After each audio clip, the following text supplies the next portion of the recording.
அடுத்தது பார்த்தீங்க அப்படின்னா சப்தமி 7வது.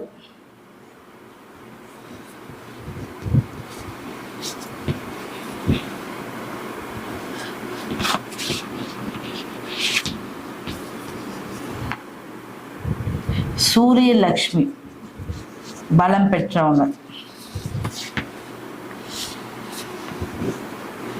ஓம் ஹ்ராம், ஓம் ஹ்ராம் ஹ்ரீம். இது வந்து எழுத்தா நீங்க எழுதிட்டு அப்புறம் ப்ரொனன்சியேஷன் பார்த்து பண்ணிக்கோங்க. நான் தெளிவா எழுதுறேன். ஓம் சக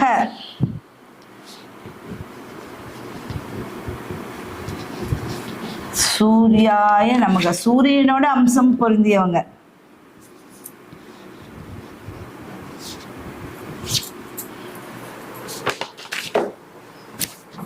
சப்தமி திதியில சூரிய லக்ஷ்மி பலம் பெற்றவங்க. சூரியனோட அம்சமும் பலம், லக்ஷ்மியோட அம்சமும் பலம். அப்போ சூரிய லக்ஷ்மி பலம் பொருந்தியவங்க இந்த சப்தமி திதியில. அப்போ இந்த சப்தமி திதியில பிறந்தவங்க எத்தனாம் இடம் அப்படின்னா 7. 7 அப்படிங்கிறது என்ன? ஆளுமை, குடும்பம், பார்ட்னர், தொழில் எல்லாமே 7ஆம் இடம். 7ஆம் இடம் வந்து சரியில்லைன்னு வச்சுக்கோங்க, அத்தனை விஷயமும் பிற்பகுதி சரியில்லாம போயிடும். இந்த முற்பகுதி பிற்பகுதின்னு சொல்லுவாங்க, சரிங்களா? இந்த முற்பகுதியில எனக்கு என்ன விஷயம் நல்லது நடக்கும், இல்ல இது காலம் வரைக்கும் எனக்கு நல்லது நடக்கல மேடம், பிற்பகுதியாவது எப்படி இருக்கும்? அதனாலதான் திருமணத்திற்கு முன்பு, திருமணத்திற்கு பின்பு, பெண்களுக்கு ருதுவா ஆவதற்கு முன்பு, ருது ஆனதுக்கு பின்பு, இப்படி டிஃப்ரெண்ட் வச்சிருக்காங்களே. ஆண்களுக்கு வந்து ஒரு வயது ரீதியான இருக்குது, டீனேஜ், இப்படி பின்புங்கிறது ஒரு விஷயம் இருக்கு. நம்ம முன்னாடி கொஞ்சம் கஷ்டப்பட்டாலும் பின்னாடி வாழ்க்கை நல்லா இருக்கட்டும், அதுக்காக தான் ஓடுறோம் அப்படின்னு சொல்லுவாங்க. உண்மையான விஷயம் அதுதான். அதனாலதான் கவர்மெண்ட் வந்து நம்மளுக்கு என்ன பண்ணிருக்குன்னா, நீ கஷ்டப்பட்ட விஷயங்கள்ல சிறு சேமிப்பு மாதிரி நீ பிற்காலத்தில் ஓஞ்சு உட்காரும் போது உனக்கு நல்ல ஒரு தொகையா நீ வாழ்றதுக்கு, உன்னை ஈஸியா கொடுக்கறதுக்கு. ஏன்னா அதுக்கப்புறம் உழைக்க முடியாது, அதுக்கப்புறம் நம்மளுக்கு வந்து ரொம்ப உடம்பு வந்து தளர்வாயிடும். அதுக்காக தான் இந்த கவர்மெண்ட் வந்து நிறைய விஷயங்கள் கவர்மெண்ட் ஸ்டாஃப் வச்சுது. அதனாலதான் அந்த காலத்துல எனக்கு அரசாங்க உத்தியோகம் வேணும், அரசாங்க உத்தியோகம் வேணும் நிறைய பேர் போயிட்டு இருக்கீங்க. இப்பெல்லாம் என்ன, எந்த உத்தியோகமா இருந்தாலும் நம்ம அதுல நிலையான ஒரு விஷயம் நம்மளுக்கு கிடைக்கும் அப்படின்னு போராடிட்டு இருக்கோம். ஓகே, அப்படி இந்த சப்தமி 7ஆம் இடத்து திதி. இந்த திதிக்கும் சூனியம், ஒவ்வொரு திதிக்கும் வந்து சூனியங்கள் இருக்குன்னு நான் சொல்லியிருக்கேன்.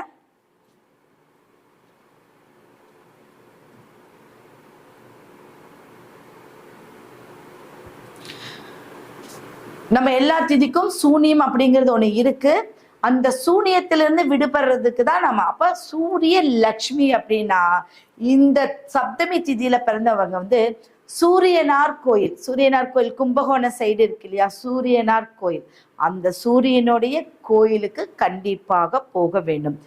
ஏன் அப்படின்னா 7 அப்படிங்கக்கூடிய இடத்துல சூரியன் வந்து நீசமாகிறாரு. ஓகேவா? அப்போ அந்த பலம் அங்க குறையுது. அந்த குறையிறப்ப என்ன அப்படின்னா போராடுற மாதிரி, அவங்க நோயால பாதிக்கப்பட்டுறாங்க, இல்ல ஒரு மருத்துவ செலவு யாராவது ஒருத்தருக்கு செஞ்சுட்டு வராங்க, இல்ல தனக்கு தானே சில இந்த மாதிரி மருத்துவ செலவுல அவங்க நிறைய சிக்கக்கூடிய அமைப்பு இருக்கு. அடுத்தது கடன், மற்றவர்களுக்காக கடன் வாங்கி தான் மாட்டிக்கொள்வது. அப்ப இந்த சூரியன் வந்து உயர்வு, என்னைக்கும் கீழே இறங்கவே இறங்காது. நான் வந்து என்ன ஆனாலும், எனக்கு என்ன பிரச்சனையா இருந்தாலும் நான் கீழே இறங்க மாட்டேன் அப்படின்னு ஒரு கௌரவத்தோடு இருக்கக்கூடியது இந்த திதி. அப்ப இந்த திதியில பிறந்தவங்களுக்கு சூரியனார் கோயில் வந்து மிக மிக அதிர்ஷ்டம் மிக்க கோயில். ஒரு முறை அங்க போயிட்டு வாங்க, கண்டிப்பாக உங்களோட வாழ்க்கை ஒரு பிரகாசம் இருக்கும். ஏன்னா சூரியன் கோயிலுக்கு போகிறது அவ்வளவு சாதாரண விஷயமா கிடையாது இல்லையா? பிரகாசம் மிக்க சூரியனார். இன்னைக்கு நவகிரகங்கள்ல சூரியன் இருக்கு, ஒவ்வொரு சூரியன் கோயில் எல்லாம் இருக்கு, ஒவ்வொரு சிவனாலயத்தெல்லாம் பாத்தீங்கன்னா சந்திரன் சூரியன் எல்லாம் இருக்கு. சூரியன் கிட்ட போய் நீங்க எந்த கோயிலுக்கு போனாலும் சூரியனுடைய இடத்துல போய் நின்னீங்க அப்படின்னா நேருக்குன்னே நின்று சூரிய பகவானை கண்ண மூடிட்டுலாம் நீங்க ப்ரே பண்ணக்கூடாது. சூரிய பகவானை நீ என்னை பாரு, உன்னுடைய ஒளி என்னுடைய முகத்திற்கு வேணும், என்னுடைய உடலுக்கு வேணும், உன் சக்தி எனக்கு வேணும் அப்படின்னு மனசார அப்படி கம்பீரமா கூனியெல்லாம் குறுக வேண்டாம், கம்பீரமா நின்று நீங்க ப்ரேயர் பண்ணணும். அப்பதான் சூரியனை கௌரவம். இப்படி குமிஞ்சா என்ன ஆகும், சூரியனுக்கு அவ்வளவா இது பண்ண மாட்டாரு. நிமிர்ந்து நிக்கிறவனை ரொம்ப பிடிக்கும். அவன் தான் துணிச்சல் மிக்கவன், அவன் தான் போராடக்கூடியவன் அப்படின்னு சொல்லக்கூடியது. அப்ப இந்த திதிக்கு எவ்வளவு விஷயங்கள் இருக்குன்னு பாக்குறீங்க இல்லையா?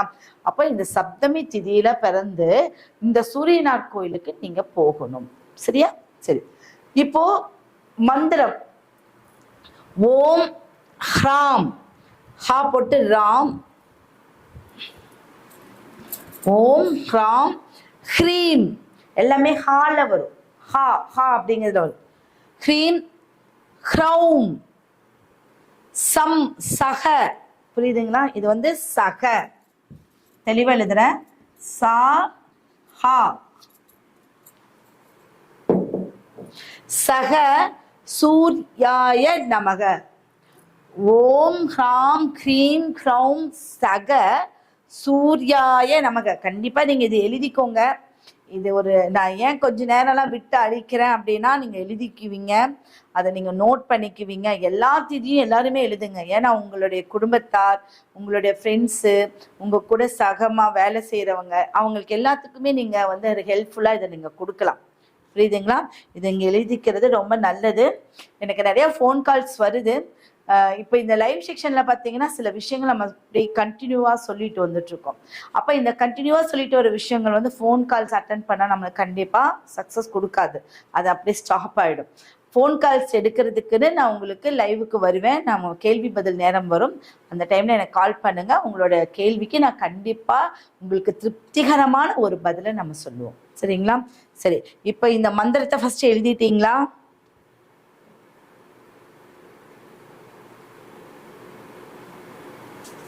சரி, இப்போ இந்த மந்திரத்துக்கு அப்புறமே சொல்லுவோம் நம்ம ஒரு சில பரிகாரம். என்ன பரிகாரம் அப்படின்னா, அருகம்புல் ஒரு தட்டுல அருகம்புல் பரப்பிக்கோங்க. அதற்கு நடுவுல மஞ்சள் பிள்ளையார் வைங்க. அருகம்புல் பரப்பி ஒரு மஞ்சள் பிள்ளையார் வைத்து அதற்கு 2 பக்கமும் 2 நெய் தீபம் ஏற்ற வேண்டும். எவ்வளவு அழகா இருக்கு பாருங்க பரிகாரம். என்னன்னா, இப்ப அப்படி வை இப்படி வைன்னு சொல்றதுக்கு நம்மளுக்கு சூரியனா என்ன முதன்மை.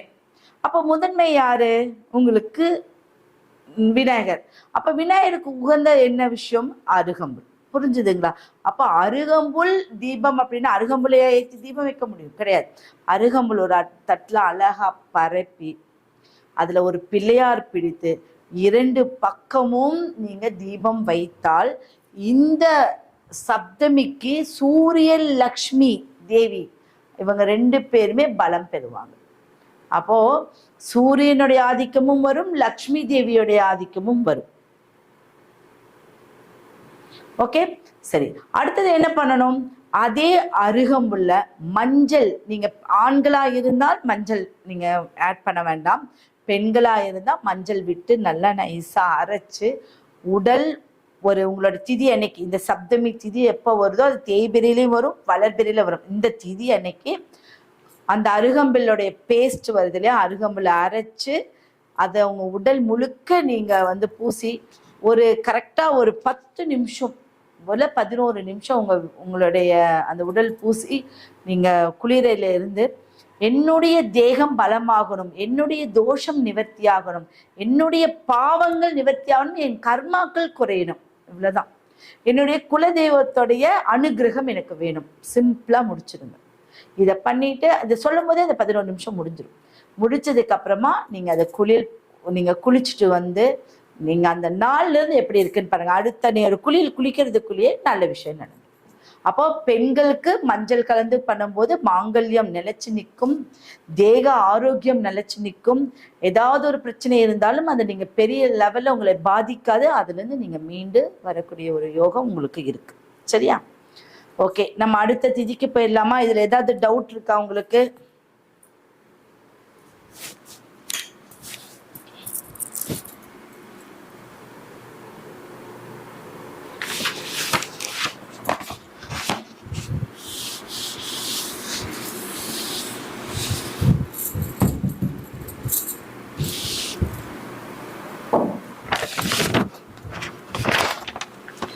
எட்டு